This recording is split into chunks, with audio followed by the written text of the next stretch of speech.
Bismillahirrahmanirrahim. Assalamualaikum warahmatullahi wabarakatuh. Alhamdulillah wassalatu wassalamu ala Rasulillah Sayyidina Muhammad ibn Abdullah la hawla wa la quwwata illa billah. Rabbana iftah bainana wa baina qaumina bil haqqi wa anta khal fatihin.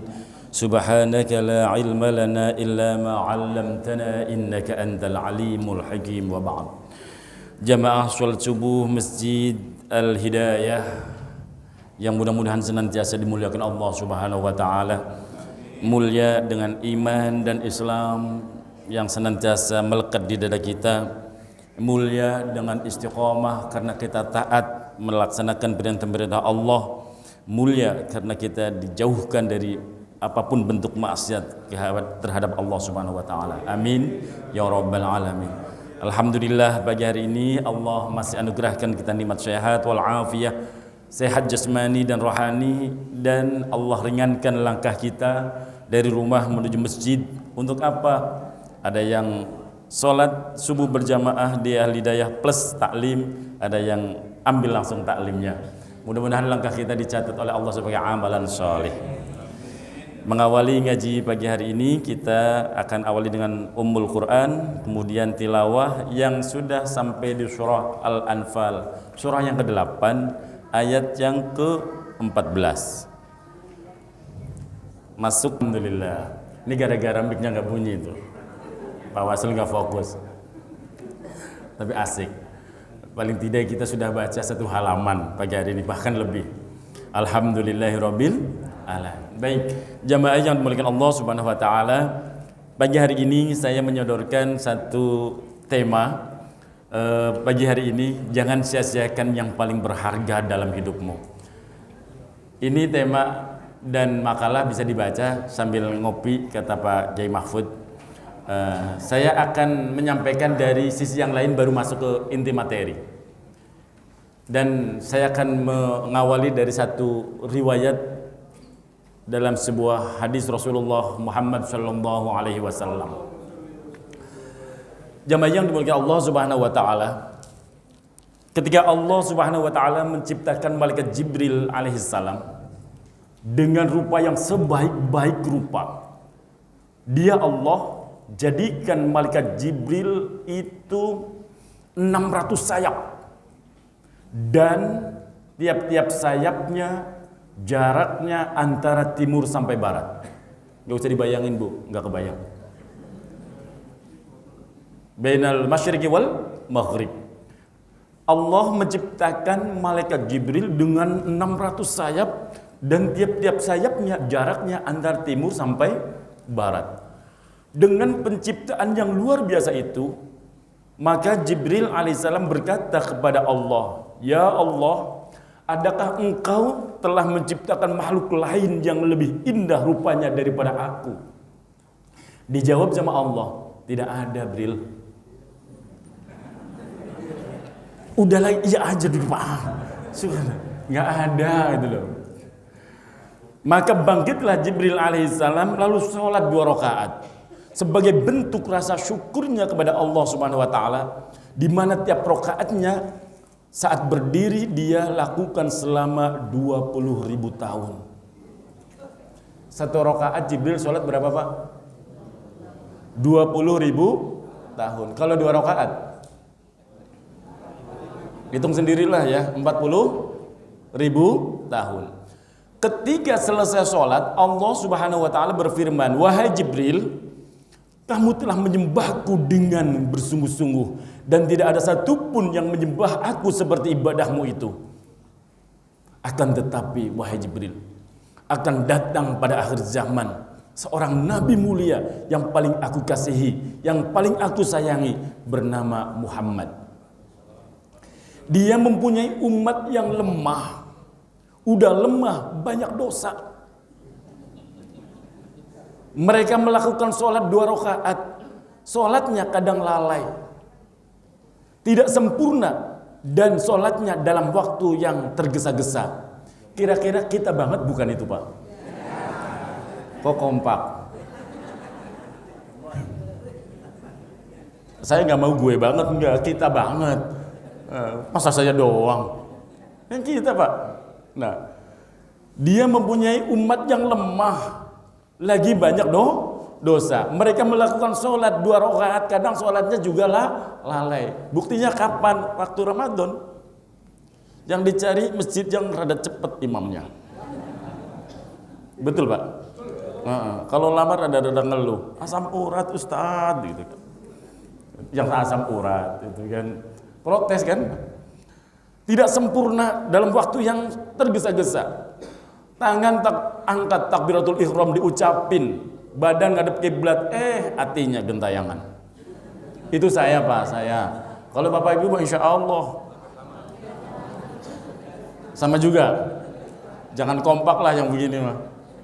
Baik, kata Allah terusannya, namun demi rahmatku wahai Jibril, sholat mereka itu lebih aku sukai daripada sholatmu itu. Karena sholat mereka berdasarkan perintahku, sedang kamu melakukan sholat tanpa perintahku. Ternyata malaikat Jibril itu memang rada-rada kepo. Kemudian matur sama Allah, ya Rabb, ya Allah, apa yang engkau berikan kepada mereka sebagai balasan atas ibadah mereka?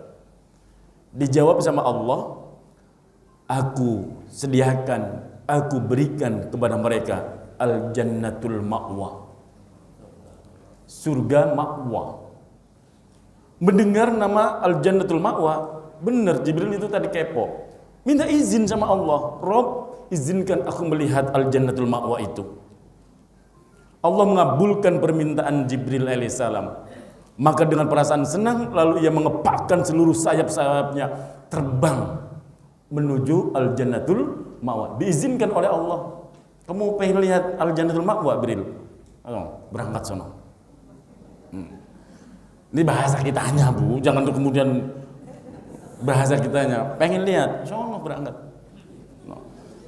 Setiap kali buka sayap, satu kepakan sayap yang dilakukan oleh Jibril alaihissalam, ia dapat menempuh jarak sejauh perjalanan 300.000 tahun. Satu kepakan doang, Bu. Dan setiap kali ia tangkupkan sayapnya, ia dapat menempuh jarak seperti itu juga. Jadi sekali kepakan doang itu udah berapa itu, Bu? 300.000 tahun kali 2. Sementara malaikat Jibril terbang sedemikian rupa selama 300 tahun. Namun dia belum juga mampu melihat al-jannatul ma'wa. Sudah merasa lama, kemudian hinggaplah ia pada bayang-bayang sebuah pohon yang ada di dalam surga. Kemudian Jibril alaihissalam bersujud kepada Allah. Lalu setelah bersujud beribadah kepada Allah, beliau berkata, ya Rabb, adakah aku telah mencapai separuh dari surga al-jannatul ma'wa itu, ya Rabb? Atau baru 1/3? Atau baru 1/4, ya Rabb? Dijawab oleh Allah, wahai Jibril, sekiranya kamu terbang selama 300.000 tahun lagi, dan aku berikan kepadamu kekuatan lagi seperti kekuatanmu saat ini, serta aku tambahkan sayap-sayapmu yang kamu bentangkan dan terbang seperti yang telah kamu lakukan, sungguh kamu tidak akan mencapai 1/10 dari al-jannatul ma'wa itu. Dan itu akan aku berikan kepada umat Nabi Muhammad sebagai balasan atas sholat mereka yang hanya berapa tadi? 2 rakaat. Subhanallah. Ini riwayat pembuka biar kita termotivasi, Bu ya. Baik. Dalam hidup ini dijelaskan dalam kitab Bidayatul Bidayah itu ada 2 sisi, Bu. I'lam inna lid-dini syatraini.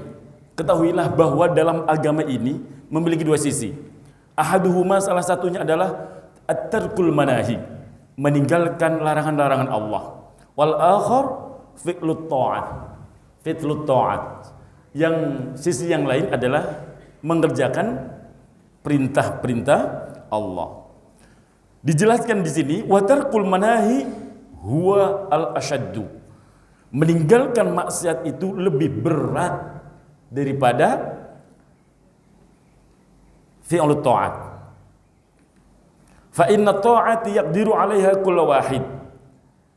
Melakukan ketaatan itu mudah dilakukan oleh semua orang. Tapi wa tarkus syahawat la yaqdiru 'alaihi illa siddiqun. Sementara meninggalkan maksiat tidak ada yang bisa melakukannya kecuali orang yang benar-benar bersungguh-sungguh. Itu kata Imam Al-Ghazali ketika menjelaskan bahwa kontrol emosi, mengendalikan syahwat, ngatur nafsu itu lebih berat daripada melaksanakan taat kepada Allah Subhanahu wa taala. Nah, maka kemudian Rasulullah SAW hadisnya dinukil oleh beliau, al-muhajiru man hajjar su'a wal mujahidu man jahada hawa. Kata Nabi, orang yang berhijrah itu siapa sih? Yakni orang yang meninggalkan segala bentuk keburukan, dan orang yang berjihad adalah yang memerangi hawa nafsunya. Nah, jamaah yang dimuliakan Allah Subhanahu wa taala, biar kita lebih merenung, Pak. Nanti korelasinya sama jangan sia-siakan yang paling berharga. Wa'lam, ketahuilah, annaka innama ta'shillaha bijawarika. Ketahuilah ketika engkau suatu ketika misalnya kemarin atau nanti berbuat maksiat, berbuat dosa, atau bahasa orang Jawanya itu durhaka kepada Allah Subhanahu wa taala, pasti kamu berbuat durhaka itu menggunakan apa? Bijawarihika, menggunakan anggota tubuhmu. Padahal kata Imam Al-Ghazali, hiya ni'matu minallahi 'alaika wa amanatun ladaika. Padahal anggota tubuhmu adalah nikmat dari Allah sekaligus amanah. Fasta'anatuka bi ni'matillahi 'ala ma'siyatihi khayatul kufran. Ketahuilah, perilakumu ketika menggunakan nikmat Allah itu untuk maksiat itu merupakan pengingkaran, kufur nikmat yang sangat serius. Wahyanatuka fi amanatin, dan pengkhianatanmu terhadap amanah Allah. Saya cuma baca doang, Bu. Jangan marah sama saya ya. Nah, ketika engkau menyalahgunakan anggota tubuhmu untuk maksiat, berarti kamu kufur. 1, 2, khianat terhadap amanah yang diberikan kepada kita oleh Allah. Maka waspadalah. Kata beliau mengingatkan, kenapa harus dijaga? Anna jami'a a'dha'ika satashhadu 'alaika fi 'arasatil qiyamah bilisanin talqin zalqin. Jangan main-main dengan anggota tubuhmu yang kau gunakan untuk bermaksiat, karena kelak di hari kiamat anggota tubuhmu akan bersaksi dengan persaksian ucapan yang sangat fasih atas perilakumu ketika hidup di dunia. Dan ini ditegaskan oleh Allah di dalam Al-Quran, yang paling hafal pasti di surat Yasin.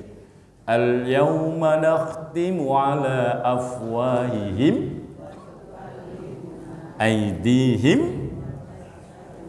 juluhum bima kanu. Hari di mana kami menutup mulut-mulut mereka. Padahal nama khotam itu menggembok, Bu, bukan nutup. Ya, jadi mulut kita kelak di kiamat, di hari kiamat digembok, bukan ditutup lagi, ya kan? Khatamallahu ala qulubihim, hati mereka telah tergembok. Al yauma nakhtimu, khatam, mulut kita kelak digembok, yang bersaksi wa tukallimuna aydihim, tangan-tangan mereka berbicara, wa tasyhadu arjuluhum, kemudian yang bersaksi 2 kaki kita, bima kanu yaksibun, dengan apa yang pernah mereka perbuat. Maka nasihatnya beliau adalah fahfad, jaga baik-baik anggota tubuhmu. Ya miskin jami'i badanika minal ma'asi, wahai orang yang sangat membutuhkan rahmatnya Allah. Nah, jangan tersinggung kalau kita dipanggil hai miskin itu, Bu, ya. Ulama-ulama terdahulu itu walaupun alim, soleh, karyanya banyak, hebat, Disiplin ilmu dikuasai sangat banyak. Ketika nulis satu risalah, beliau menulis namanya itu Al-Fakir. Tahu Al-Fakir, Bu? Fakir itu di bawah miskin loh, Pak. Maksudnya apa? Fakir apa? Fakir sangat butuh terhadap rahmatnya Allah gitu loh. Jadi kalau ada orang dasar lu miskin, jangan tersinggung. Emang miskin terhadap rahmatnya Allah, artinya butuh banget gitu loh. Para ulama dulu lah begitu. Emang ustadz-ustadz sekarang belakangnya harus ditulis, depannya harus ditulis, kan begitu Kiai ya? Kiai sekarang, dulu mah enggak. Dulu mah al-fakir, al-murtaji ila rahmati rabbi, al-miskin, itu kan. Itu seperti itu dulu. Ulama-ulama dulu nggak ada yang pamer gelarnya. Sekelas Imam An-Nawawi, Al-Bantani yang karyanya ratusan, itu nggak pernah nulis dengan Al-Fadil, nggak pernah. Malah kalau kasih pengumuman yang paling ngeri itu di sini itu siapa? Ustadz Mul. Al-Mukhtaram, Al-Fadil, medeni itu tahu nggak sih? Kayak itu. Saya jujur kalau diumumin dengan gelar yang begitu, ya Allah, itu bukan gue, itu bukan saya banget gitu loh. Berat. Al-Fadil itu tahu nggak sih Pak? Yang mulia, yang agung, ya Allah, berat itu mikulnya Pak. Nah, karena Pak, saya itu bukan tipe orang yang senang dengan sanjungan seperti itu, justru berat Pak. Yang Jumatan di sini sering kan nyimak kalau Pak Mul itu ngumumin, medeni itu Pak, kalau orang yang paham itu. Ya Allah, Al-Mukhtaram, Al-Fadil, ya Allah. Ya Allah, ngeri pokoknya lah. Orang sekarang itu suka disanjung begitu, bahkan menyanjung diri. Dengan ya memang mungkin udah zamannya Pak, beda dengan zaman dulu itu loh.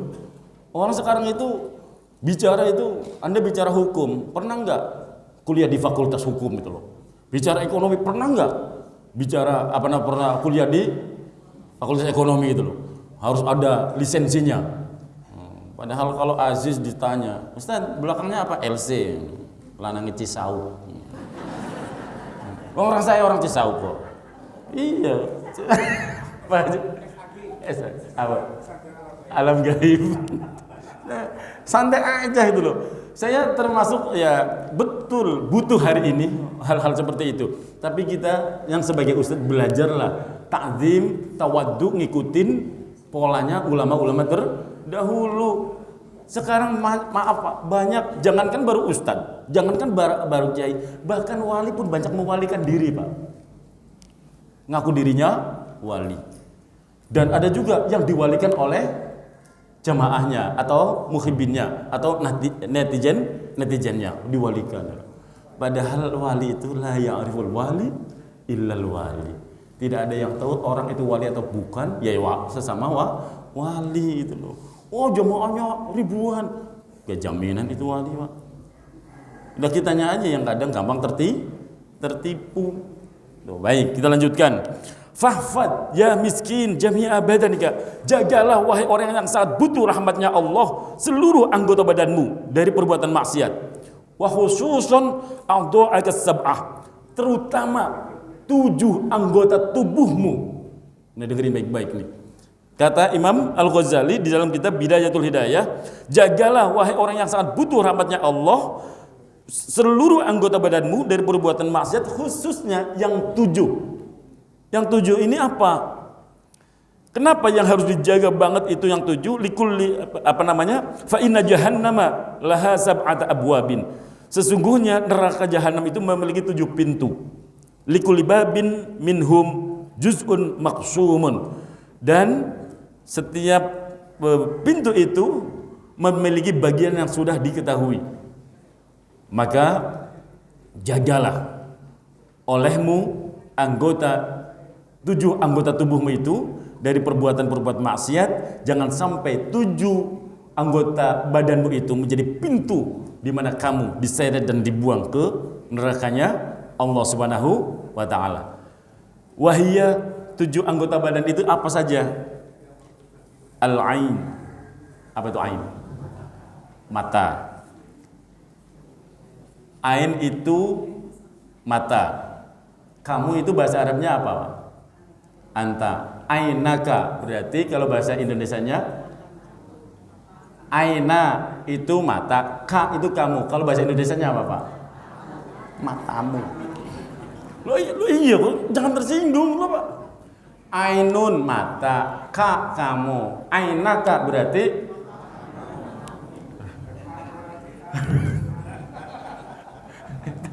itu tergantung intonasinya, Pak. Kalau intonasinya rada-rada kencang bikin orang tersinggung. Entah kalau mata kamu, ya enggak tersinggung. Kalau intonasinya gentak matamu, ya jadi sensi orangnya, Pak. Baik. Al-ain mata yang harus benar-benar dijaga yang pertama. Wal udhun telinga. Wal lisanu lisan atau lidah. Bukan syafatain, bukan ya. Kalau syafan itu dua bibir atas bawah, itu syafatain. Kalau al-lisan itu lidah. Wal batnu perut. Itu yang keempat. Yang kelima wal farju kemaluan. Yang harus dijaga betul. Wal yaddu tangan. Wal rijlu kaki. Baik. Sedikit saja, satu saja, Pak. Kalau dibahas semua, mata, telinga, apa namanya, apalagi, Pak? Lisan, perut, itu harus satu pertemuan lagi khusus karena panjang banget. Satu saja sedikit, itu pun sedikit. Al-ain. Tahu, Pak, tujuannya mata Allah ciptakan kemudian diberikan kepada kita. Fa innama khuliqat laka litahtadiya biha fi dhulumat. Ketahuilah mata diciptakan untukmu agar engkau bisa menggunakannya di kegelapan. Wa tasta'ina biha fil hajat, dan engkau gunakan yang bermanfaat untuk memenuhi kebutuhan-kebutuhan hidupmu. Wa tanzuru biha ila ajaibil malakutil ardi was samawat, dan engkau gunakan meripatmu itu, mau enaknya bahasanya meripatmu. Kalau bahasa Indonesianya matamu itu enggak enak, Bu. Dan digunakanlah meripatmu itu untuk melihat keagungan kerajaan Allah di bumi ini dan tanda-tanda kebesarannya. Nah, fahfadha an arba'in, maka jagalah meripatmu itu dari 4 hal. Yang pertama adalah antanzura biha ila ghairi muharram. Jangan kau gunakan untuk mentelengi perempuan yang bukan muhrim. Tahu mentelengi, Pak? Yang mentelengi masa nggak tahu? Melototi. Buya tahu nggak, Buya? Jauh. Melototi, Buya. Nah, kata jangan kau gunakan meripatmu itu untuk melihat segala sesuatu yang haram.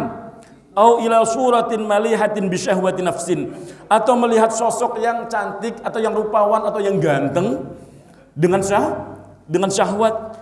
Au tanzur biha ila muslimin bi'ainil ikhtiqar, atau digunakan untuk melihat saudara yang muslim dengan pandangan yang merendahkan. Terlalu cepat ditulis enggak kan? Didengerin doang. Ya udah. Au tatlu'a biha ala aibin muslim, atau mata ini digunakan untuk melihat aib saudara muslim. Nah, yang benar tadi digunakan untuk melihat segala sesuatu keagungan kerajaan Allah di bumi dan mengambil hikmahnya. Nah, korelasinya dengan cerita awal. Bapak Ibu yang dirahmati Allah Subhanahu wa taala. Malaikat Jibril ketika mengetahui dirinya diciptakan oleh Allah dengan sebaik-baik kejadian, langsung bangkit sholat 2 rakaat. Yang 1 rakaatnya berapa tahun tadi? 20.000 tahun. 2 rakaat berarti 40.000 tahun. Yang kedua, suatu pagi Rasulullah tiba-tiba bilang kepada Bilal, "Ya Bilal, bima sabaqtani ilal jannah ma dakhaltul jannata qattu illa sami'tu khashataka amami dakhaltu al-barihatal jannah fa sami'tu khashataka amami." Wahai Bilal, kata Rasulullah, Kenapa engkau mendahuluiku masuk surga? Kata Nabi, aku tidaklah masuk surga sama sekali, melainkan aku mendengar suara sendalmu di hadapanku. Aku memasuki surga di malam hari dan aku dengar suara sendalmu ada di hadapanku. Bilal menjawab, ya Rasulullah, ma adzantu qattu illa shallaitu rak'ataini wa ma asabani hadasun qattu illa tawaddatu indaha wa ra'aitu anna Allah alayya rak'atain. Wahai Rasulullah, aku biasa tidak meninggalkan sholat 2 rakaat sedikit pun setiap kali aku berhadas. Aku lantas berwudu dan aku membebani diriku dengan sholat 2 rakaat setelah itu. Nah, dengerin baik-baik. Sholat 2 rakaat yang dilakukan oleh Bilal radhiyallahu an itu dilakukan atas dasar apa coba? Syukur atas nikmat Allah. Beliau dianugerahkan nikmat iman dan Islam dan bisa jadi santrinya Kanjeng Nabi. Sholat 2 rakaat, dia tidaklah wudhu di waktu siang maupun malam kecuali kemudian sholat 2 rakaat. Dulu zaman Nabi udah ada namanya. Sholat apa itu? Belum. Pasti kalau orang sekarang bilangnya bid'ah. Capek deh. Kita nggak usah bid'ah dulu. Saya intinya dulu. Bilal radhiyallahu an itu sholat karena apa? Syukur, merasa dapat anugerah begitu besar, yakni anugerah iman, anugerah Islam, dan bisa jadi santrinya yang Nabi Muhammad Sallallahu Alaihi Wasallam. Maka beliau tidak pernah meninggalkan sebaik ungkapan setelah beliau berhadas, kemudian mengambil air wudhu baik siang maupun malam, kecuali beliau kemudian sholat 2 rakaat. Ternyata hadiahnya apa? Orangnya masih di bumi, tekleknya sudah sampai, trompahnya teklek lagi, trompahnya sudah sampai ke surga. Subhanallah. Nah, Bapak Ibu yang dirahmati Allah, kalau pas mungkin ngaji bab Mi'rajun Nabi, Isra dan Mi'rajun Nabi, Nabi itu setiap singgah di satu tempat, silahkan baca lagi. Ini lama lagi kalau dibuka satu-satu. Nabi itu setiap kali singgah di satu tempat, pasti Nabi itu sholat 2 rakaat. Betul ya? Apa yang dilakukan oleh Nabi dengan sholat 2 rakaat itu? Sholat syukur. Nah, ternyata ungkapan syukur itu lebih banyak dilakukan oleh para nabi, para sahabat, salafun salih itu dengan sholat. Pertanyaannya nih, sampai nih, dengerin baik-baik. Tadi bab tentang mata. Allah menganugerahkan kita 2 mata, kanan kiri, dari sejak lahir sampai setua ini bisa melihat segala macam kenikmatan Allah dari ujung dunia yang lain, dari satu nikmat-nikmat yang lain. Pernahkah kita berdiri kemudian sholat Allahu Akbar untuk syukur? Ayo jawab. Pelit. Emang harus digituin Pak, gunanya ngaji gitu. Kita dikasih segitu, itu baru mata loh Pak. Itu baru mata. Belum yang lain. Telinga tadi, lisan, hati, perut. Subhanallah. Baru mata toh kita enggak dinikmatin toh ya. Disyukuri enggak. Malah kan buat mendelengin yang enggak jelas. Itu saya Bu, ibu-ibu mau. Jangan tersinggung ibu-ibu kalau sama ya alhamdulillah. Kok satu frekuensi Ustaz? Satu frekuensi. Senang mendelengin yang enggak jelas itu loh. Ya Allah, ternyata dengerin baik-baik. Ungkapan syukur para nabi, ungkapan syukur para sahabat, ungkapan syukur orang-orang soleh itu dengan sholat 2 rakaat dan sujud syukur di kemudian hari, namanya sholat syukur atau sholat sujud, bukan sholat sujud syukur. Makanya bersyukur. Kalau di sini ada namanya Pak Syakur, nggak pernah ingkar beliau mah, syukur terus ya Pak Haji ya. Alhamdulillah. Jenengan bandel kayak apa tetap syukur. Sama dengan saya punya santri namanya Soleh. Bandel kayak apa tetap soleh. Makanya pas saya punya ponakan Pak, lulus SD, namanya Niam. Bapaknya kemudian setelah lulus SD kan didorong-dorong suruh masuk pesantren.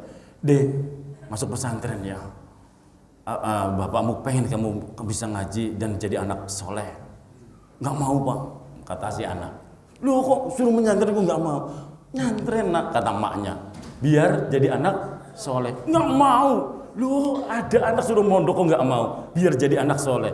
Nggak mau, saya nggak mau jadi anak soleh. Kenapa? Bapakku namanya Ali gitu. Paham gak sih? Ketawanya telat. Ternyata ketika disuruh mondok nggak mau, biar jadi anak soleh. Ternyata dia itu protes nggak mau itu karena bapaknya namanya nggak mau jadi anak soleh. Tetap nama anak Ali. Santai Bu ya. Diulangi lebih pelan lagi. Itu bukan katanya, saya juga tertawa pas denger. Lu ada ponakan secerdas itu ya. Disuruh mondok jadi anak soleh nggak mau. Katanya saya nggak mau jadi anak soleh. Kenapa? Bapakku namanya Ali itu. Jadi tetap anak ahli, bukan anak soleh.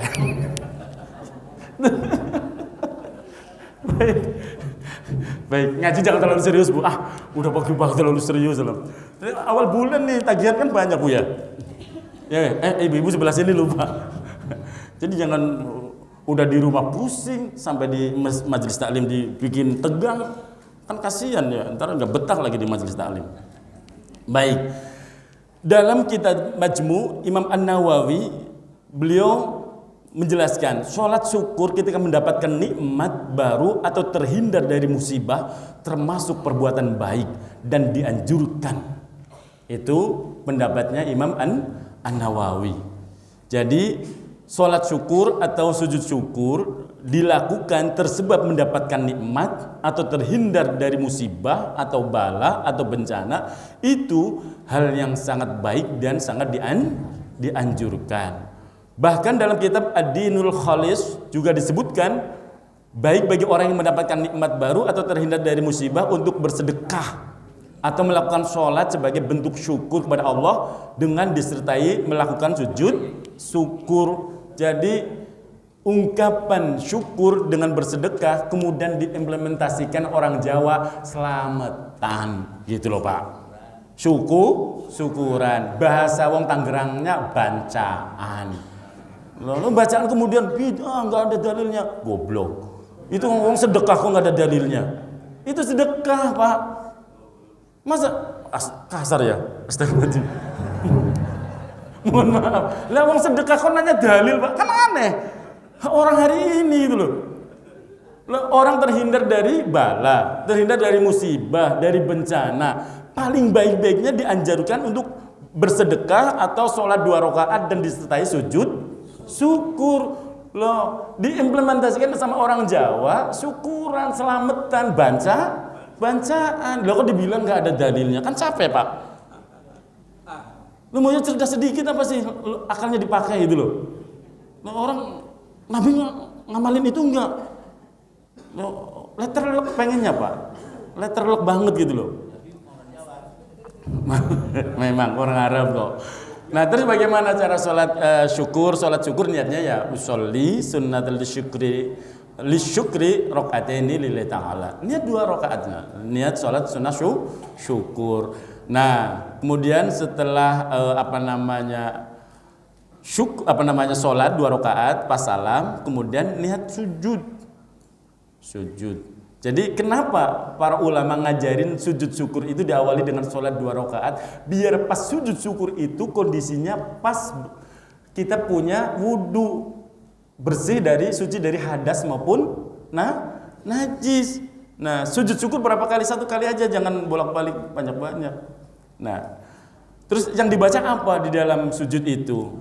Bapak Ibu hafalnya yang mana? Kan baik banget. Agama nggak harus kamu harus baca ini.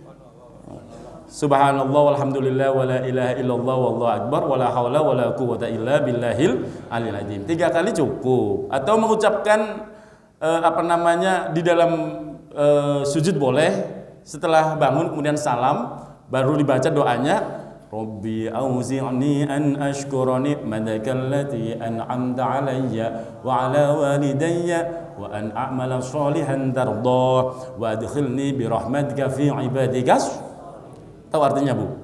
Robbi, wahai Tuhanku, auzi'ni, anugerahkan kepadaku, ilhamkan kepadaku, an ashkur nikmataka, agar tetap pandai mensyukuri nikmatmu ya Rabb, allati an'amta alayya, yang telah engkau anugerahkan kepadaku itu semua, wa ala walidayya, dan atas kedua orang tuaku, wa an a'mala sholihan tardah, dan untuk mengerjakan amal soleh yang engkau ridhoi, wa adkhilni bi rahmatika, dan masukkanlah aku dengan rahmatmu fi ibadika, bersama kelompok golongannya orang-orang soleh. Indah banget. Orang-orang soleh itu siapa ya? Para nabi, para rasul, para syuhada, ya kan? Para ulama. Ada di dalam surat An-Naml ayat 19, Bu. Kalau misalnya yang tadi dibaca Syekh Ustaz itu di dalam Al-Qur'an, Rabbi auzi'ni an ashkura ni'mataka allati an'amta 'alayya wa walidayya wa 'ala salihin tardah wa adkhilni bi rahmatika fi ibadika sholihin. Itu ada di surat An-Naml ayat 19. Nah, jamaah yang dimuliakan Allah Subhanahu wa taala, bahkan ini kenapa harus sholat 2 rakaat? Karena memang sholat itu tadi bolak-balik saya bilang adalah ungkapan syukurnya dan cara mendekatkan diri kita kepada Allah yang paling efektif itu sholat. Itu sholat. Sampai-sampai ada sahabat yang namanya Rabi'ah bin Ka'ab al-Aslami. Beliau pernah bermalam, beliau meriwayatkan satu hadis. Aku pernah bermalam bersama Rasulullah SAW. Kemudian aku membawa kepadanya air untuk beliau berwudu dan untuk keperluan hajatnya. Lalu beliau bersabda, "Salni, mintalah sesuatu dariku, wahai Rabi'ah bin Ka'ab. Mintalah sesuatu dariku." Kemudian beliau matur kepada Rasulullah, "Murafataka fil jannah." Aku enggak minta apa-apa ya Rasulullah. Aku minta menjadi pendampingmu, temanmu, atau bahkan mungkin bahasa kasarnya menjadi tetap pelayanmu di surganya Allah. Subhanallah, keren kan? Nabi kemudian Abu Khayr kadzalik, ada permintaan lain selain itu, wahai Rabi'ah. Huwa dzaka ya Rasul. Itu saja ya Rasul.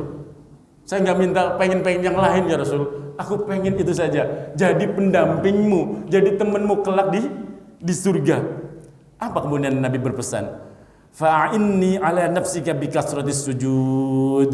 Bantulah aku wahai Rabi'ah untuk mewujudkan permintaanmu itu dengan memperbanyak sujud. Kalimatnya di hadis ini sujud, bukan ujuk-ujuk nyungsep, bukan Bu, sholat itu maksudnya. Perbanyak sholat. Apa sholat yang wajib? Wajib makaruan, gak boleh ditinggal. Maksudnya perbanyak sholat sunnah. Nah, dan ketika lagi sujud, nah Rasulullah juga menyampaikan, umirtu an asjuda ala sab'ati a'adzum. Aku disuruh bersujud pada 7 tulang yang ada di dalam anggota tubuhku. Alal jabhah, yang pertama kening, jidat. Nah, nempel jidat itu nggak boleh terhalang apapun, Bu. Nah, jadi kalau misalnya pakai peci, jangan begini pas sholat, harus didengakin begini, Pak. Ya, harus. Iya.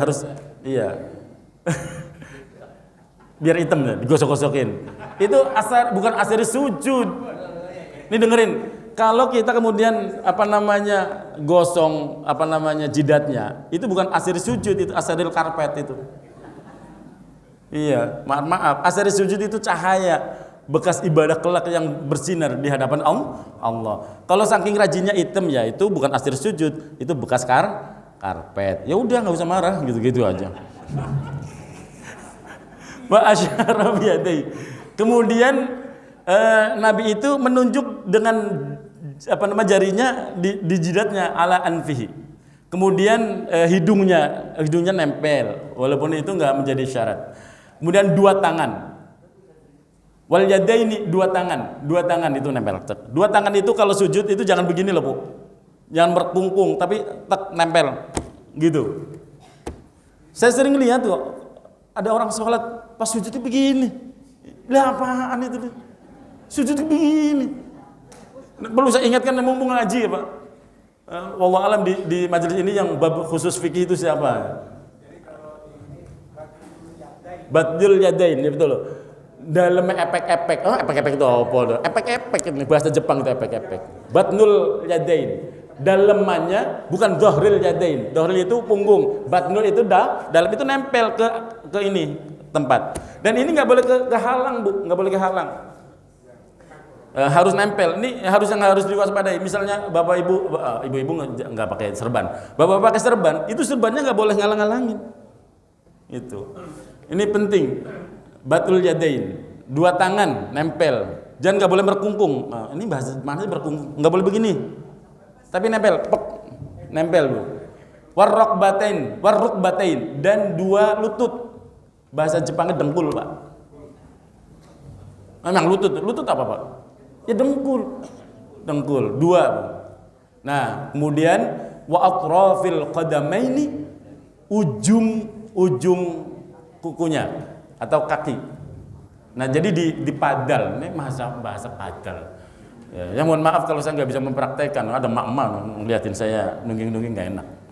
Nah pokoknya, apa yang ingin saya sampaikan, ibu-ibu yang dirahmati Allah Subhanahu Wa Taala, ketika kita benar-benar lagi sholat, kemudian kita sujud, ya Allah bayangin Pak, sujud ini kita menempelkan anggota tubuh kita yang paling berharga katanya ya. Apa itu wajah. Di tempat yang paling bawah, tanah. Nah, kemudian kita berbisik. Ketika lagi sujud bacanya apa Bu?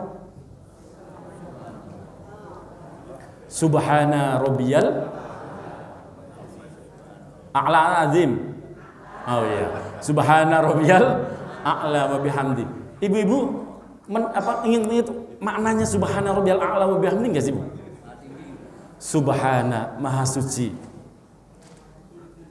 Rabbi, Tuhanku yang maha suci. A'la yang maha tinggi. Sementara aku letakkan wajahku yang katanya paling berharga di bumi, di turab, di tanah. Dengerin baik-baik Ibu. Betul, kita itu lagi sujud di tempat yang paling rendah di wajah kita, tapi kita berbisik. Berbisiknya di bumi, tapi kedengarannya di langit. Maka alaika bikasratis sujud. Perbanyaklah engkau melakukan sujud. Artinya apa? Perbanyaklah engkau sholat. Ketika sujud dinikmatin, jangan cepet. Fa innaka la tasjudu lillah sajdatan illa rafa'allahu biha darajatan. Karena tidaklah engkau memperbanyak sujud karena Allah, melainkan Allah akan meninggikan derajat dan menghapuskan dosa-dosamu. Sallallahu alaihi Nabi Muhammad. Nah, jadi sujud ini berbisik di bumi, tapi suara kita terdengar di langit. Nah, walillahi yasjudu man fis samawati wal ard tau'an wa karhan wa dhilalum bil ghudwi wal asfal. Hanya kepada Allah lah sujud patuh segala apa yang di langit dan di bumi, baik dengan kemauan sendiri atau dipaksa, dan sujud pula bayang-bayangnya di waktu pagi dan petang hari. Jadi tetaplah kita sujud apapun yang terjadi. Sholatlah apapun yang terjadi. Aqrabu ma yakunul abdu mir rabbi fahuwa sajid. Kondisi saat seorang hamba yang paling dekat dengan Tuhannya adalah ketika sujud. Maka berbisiklah dengan cinta kepada Allah. Mumpung masih hidup, mumpung masih bisa sujud dengan 7 anggota, jidat, 2 telapak, dengkul dan 2 kaki. Nikmatin betul Bu, demi Allah.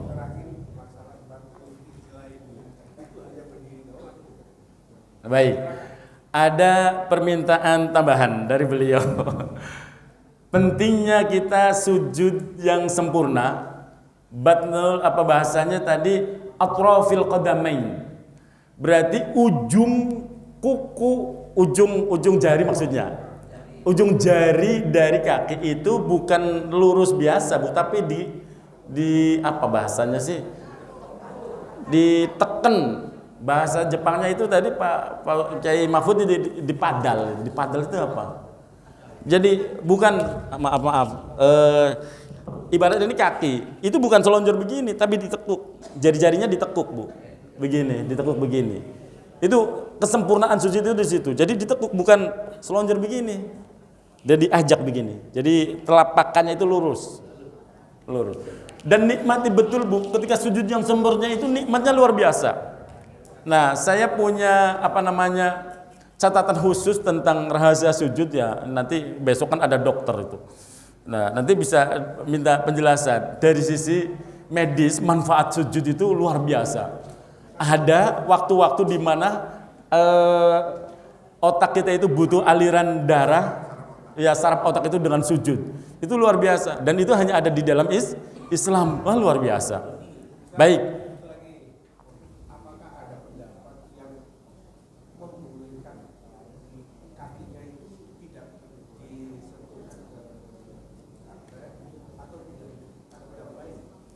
Baik, Bapak Ibu yang dirahmati Allah Subhanahu wa taala, saya bukan ahli fikih, tapi saya pernah ngaji fikih dari kitab yang paling pondasi dari jenjang awal kita ngaji di pesantren, dari Safinatun Najah, kemudian syarahnya Kasyifatus Saja, kemudian naik lagi ke Fathul Qorib, naik lagi saya Fathul Mu'in, saya alhamdulillah hatam, jelek-jelek hatam Fathul Mu'in. Nah, kan ada yang lagi tinggi Fathul Wahab sama Mahali itu lebih tinggi lagi. Tapi faktor gara-gara kepengen nikah sih, Bu. Akhirnya apa? Nggak hatam tuh Mahalinya. Fathul Mu'in itu loh. Tapi lumayan. Dan saya pernah ngaji Muqaranatul Madahib, kitab perbandingan madhab. Nah, alhamdulillah saya belum menemukan, Ustaz, kayak pendapat yang sujud boleh bebas. Walaupun Gus Bahab pernah menjelaskan bahwa sujud intinya jidat. Tapi kalau misalnya jidat tuh nggak menyertakan dua tangan sama dengkul, kebayang ya? Nggak usah dibayangin. Itu namanya bukan sujud, nyungsep. Yeah. Artinya apa? Sujud pakai ini toh itu boleh, itu intinya. Kalau bicara boleh. Tapi kan nggak kebayang, Bu, sujud pakai jidat tok gitu. Nggak pakai dua tangan, nggak pakai dengkul, pakai kaki doang. Itu namanya. Kalau bolehnya boleh. Jadi sekali lagi balik tentang tadi yang ditanyakan oleh Kiai Mahfud. Jadi belum saya menemukan dari banyaknya saya pernah ngaji itu yang sujudnya selonjor tok gitu loh, jari-jari kakinya nggak ditekan, itu saya belum menemukan.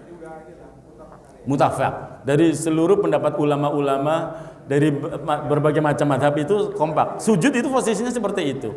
Walaupun ada pendapat satu imam yang mengatakan bahwa sujud yang namanya sujud jabhah tok cukup.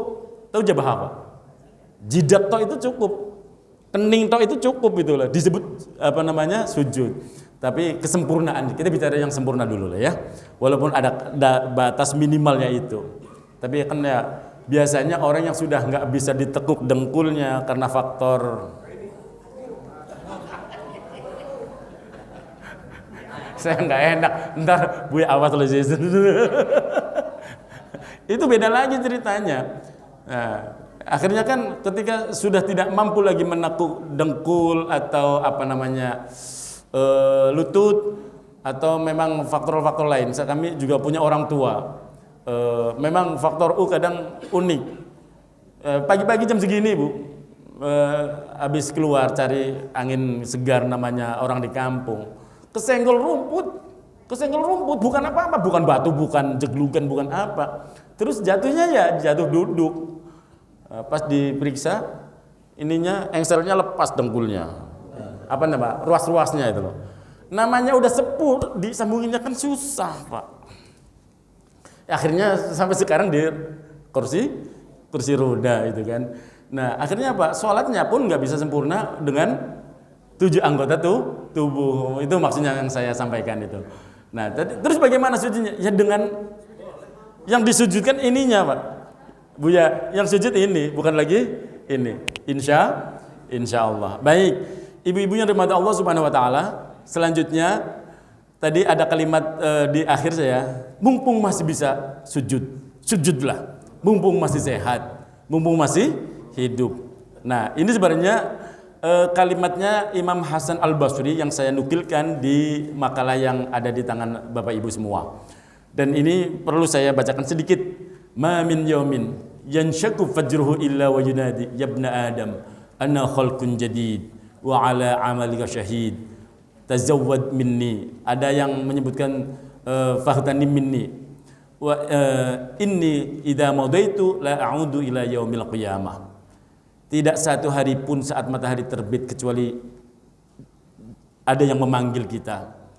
Wahai anak Adam, saya ciptaan baru. Ana khalqun jadid. Aku akan menyaksikan atas setiap perbuatanmu. Wa ala amalika syahid. Fahdani minni, tazawwad minni. Gunakan aku atau berbekalah kalian dengan aku dengan sebaik-baik bekal. Inni madaitu la a'udu ila yaumil qiyamah, karena saya jika telah berlalu tidak akan pernah kembali sampai hari kiamat. Siapa yang memanggil? As-sa'ah, waktu. Kita sebenarnya setiap kali nih subuh nih tadi sebelum fajar udah diingetin, Bu. Ada yang memanggil-manggil kita. Itu waktu agar sehari ini kita gunakan dengan sebaik-baiknya. Jangan digunakan untuk maksiat, digunakan untuk taat, untuk ibadah. Nah, maka merenunglah sejenak, kata orang bijak, bertafakur 1 jam lebih baik daripada bekerja 10 jam tanpa tahu makna dan arti. Lihatlah sekelilingmu, segera setelah itu pasti engkau akan bersyukur. Iya ya. Coba di usianya Pak Haji Tri misalnya, coba lihat kanan kiri, yang seusia beliau masih banyak enggak? Sudah mulai enggak? Jangankan beliau yang sudah 60 lebih, yang seusia saya masih 50-an. Persis sekarang masuk 51 kayak Haji. Itu teman-teman yang nggak sampai 50 banyak. Teman-teman yang sampai 50 banyak. Kalau udah masuk ke 60 sudah kurang lagi. Sudah masuk 70 lebih kurang lagi. Apalagi usia Buya. Teman-temannya udah nggak ada. Makanya beliau kalau butuh teman kan yang ditelepon Kiai Mahfud. Iya kan? Itu bukti. Subhanallah. Dan yang harus diwaspadai, perhatikan ibu-ibu yang dirahmati Allah Subhanahu wa taala. Ini di surah Yasin ayat 68 kalau enggak salah. Wa man nu'ammirhu nunakkishu fil khalq. Tahu enggak artinya itu? Dibaca doang. Wa man nu'ammirhu nunakkishu fil khalq. Wa man lan sapane wong. Nu'ammirhu, kami panjangkan usianya mereka. Nunakishu, maka akan aku kembalikan kepada mereka kepada awal kejadiannya. Artinya apa? Yang dulu kuat jadi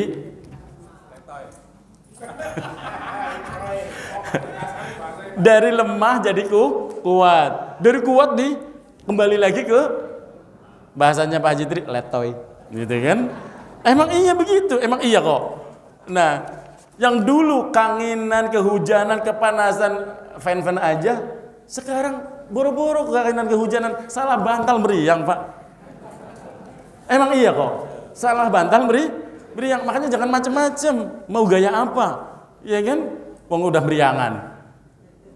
Halo, betul Bu ya? Jadi ya kalau baca Quran sekali-kali itu direnungin. Wa man nu'ammir hununakis fil khalq afala ta'qilun. Sampai Gusti Allah ke melehke.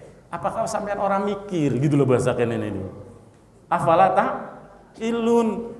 Jelas banget. Nah, enggak ada orang yang yang harus kita lakukan adalah satu syair indah, Bu. Penyair Arab menulis yang di bawah itu, Bu. Ainal mulukul madiyah tarakul manazila khaliyah jama'ul kunuza bijaddihim tarakul kunuza kama hiya fanzur ilaihim hal tara fi darihim min baqiyah illa quburan darasatin fiha idhamun baliyah. Ada harokatnya enggak? Nah itu memudahkan ibu-ibu, bebas bacanya terserah. Nah enggak ada harokatnya, ya suka-suka Bapak Ibu. Dibaca apa? Ya udah suka-suka ibu bisanya apa. Nah, artinya aja ainal muluk, mana para raja zaman dulu. Mereka tinggalkan istana-istana yang sepi, mengumpulkan harta dengan segenap kesungguhan. Harta-harta itu ternyata tetap apa adanya. Nah, fangdur ilaihim hal tara fi darihim. Carilah mereka, apa engkau dapati mereka di rumah murah mereka yang istananya hebat, hartanya banyak, intan berlian numpuk. Ternyata tidak akan pernah engkau menemukan mereka di rumah-rumah mereka. Tapi fi illa kuburan darasatin fiha idhamun baliyah. Mereka sudah tidak lagi di rumah-rumah mewah dan istana megahnya. Mereka ada tinggal tulang belulang yang telah usang. Ternyata apa? Ditinggalkan semua, Pak. Nggak ada yang dibawa. Maka kalau kita sadar ujung dari umur kita yang panjang, yang sedang, yang sebentar itu kan mati. Ya, kita berdoa boleh, tawil umurona, panjangkan umur kami ya Allah, bisihati wassalamah, dengan keadaan sehat dan selamat. Tetap aja ujungnya mati. Maka kita harus cerdas. Cara cerdas dalam beribadah itu apa? Lihatlah surat Yasin yang ke nomor 12. Surah Yasin ayat ke-12. Hafal nggak, Bu? Kan ini sering banget saya sampaikan juga di sini. Tapi nggak apa-apa, saya ingatkan kembali. Terus saya ingatkan. Tugas Kiai Ustadz kan memang mengingatkan. Apa itu bunyinya? Inna nahnu nuhyil mauta wa naktubu ma qaddamu wa asarahum wa kulla syai'in ahsaynahu fi. Nah, yang harus kita cerdas adalah bagaimana kita berkarya, berbuat sesuatu yang setelah kita mati masih bermanfaat. Itu penting, Pak. Di ayat ini wa asarahum, dan bekas-bekas tinggalan mereka. Ternyata yang akan bermanfaat mengalirkan pahala kebaikan, atau naudzubillah justru kebalikannya, dosa itu bekas yang kita tinggalkan. Yang kita tinggalkan itu bekas apa? Bekas amal soleh atau wakaf atau sedekah yang kemudian diambil manfaat oleh orang sesudah kita. Wah, subhanallah. Maka sahabat Ibnu Mas'ud pernah berkata, "Ma nadamtu ala syai'in nadami ala yaumin gharabat syamsuhu naqasa fihi ajali wa lam yazid fihi amali." Kata sahabat Ibnu Mas'ud, tidaklah aku menyesal melebihi penyesalanku terhadap suatu hari di mana matahari terbit di dalamnya dan berkurang umurku, akan tetapi tidak bertambah amalanku atau kebaikanku. Itu di halaman kedua, Bu, paling bawah tuh. Nah, maka jamaah yang dimuliakan Allah Subhanahu wa taala harus waspada. Menurut Imam Ahmad radhiyallahu an, ketika disapa di waktu pagi, "Kaifa asbahta ya Imam?"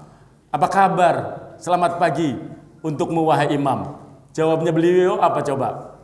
Fi umurin yang kusu wa dzunubin tazid.